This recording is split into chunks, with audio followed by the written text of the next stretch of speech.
विवाह योग कुंडली म्हणजे काय? कधी होणार आहे? लग्नाला उशीर का होतो? लव्ह मॅरेज की अरेंज मॅरेज? कुंडली काय सांगते? हा व्हिडिओ शेवटपर्यंत नक्की पहा, कारण अनेक लोकांच्या मनातील प्रश्नांना उत्तर मिळणार आहे. विवाह योग कुंडली म्हणजे जन्मपत्रिकेतून विवाहाशी संबंधित सर्व गोष्टींचा अभ्यास. यामध्ये आपण पाहतो विवाहाची वेळ, विवाहात अडथळे आहेत का, योग्य जोडीदार कसा असेल, विवाहानंतर संसार सुखी राहील का, प्रेम विवाह की कुटुंबाच्या माध्यमातून विवाह, हे सर्व फक्त अंदाजावर नाही तर ग्रहस्थिती, दशा आणि योग यांच्या आधारे पाहिल्या जातं. विवाहासाठी कुंडलीतील महत्वाची घरे कोणती आहेत ते आता आपण पाहूयात. सप्तम भाव म्हणजे सातवे घर. विवाह, जोडीदार, संसार हे घर मजबूत असेल तर विवाह स्थिर राहतो. द्वितीय भाव म्हणजे दुसरे घर. कुटुंब, संसाराची सुरुवात, विवाहानंतरचे कौटुंबिक जीवन. पंचम भाव म्हणजे पाचवे घर. प्रेम, आकर्षण, लव्ह मॅरेजचे संकेत.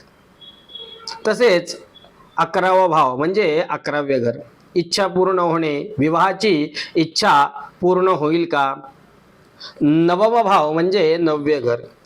भाग्य, विवाहात नशीब कितपत साथ देईल.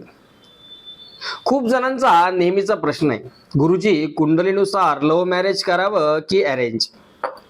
काही कुंडलीमध्ये प्रेम विवाहाचा योग असतो, काही कुंडलीमध्ये कुटुंबाच्या माध्यमातून विवाह योग्य ठरतो, काही वेळा दोन्हींचा योग असतो.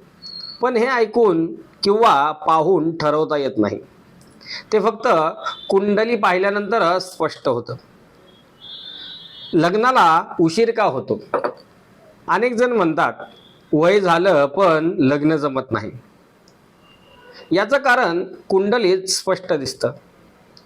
विवाह योग उशिरा देणारे ग्रह, योग्य दशा चालू नसणे, ग्रहांचा प्रतिकूल प्रभाव, विवाहाशी संबंधित घर कमजोर असणे. म्हणून प्रत्येकाचा विवाह वेगवेगळ्या वयात आणि वेगळ्या परिस्थितीत होतो.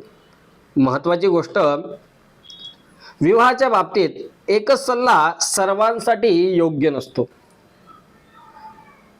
कोणाचं लग्न लवकर होतं तर कोणाला थोडा उशीर होतो.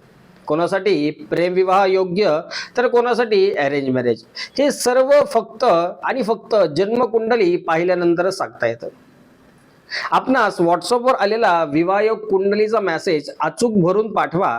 पत्रिका तयार झाल्यानंतर आमच्याकडून आपणास मेसेज येईल.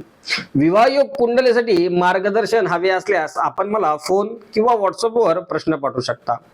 धन्यवाद. विवाह हा आयुष्यातील फार मोठा निर्णय आहे. तो भावनेवर नाही तर योग्य मार्गदर्शनावर आधारित असावा. हरिहरेश्वर धार्मिक विधी केंद्र, पुणे, महाराष्ट्र.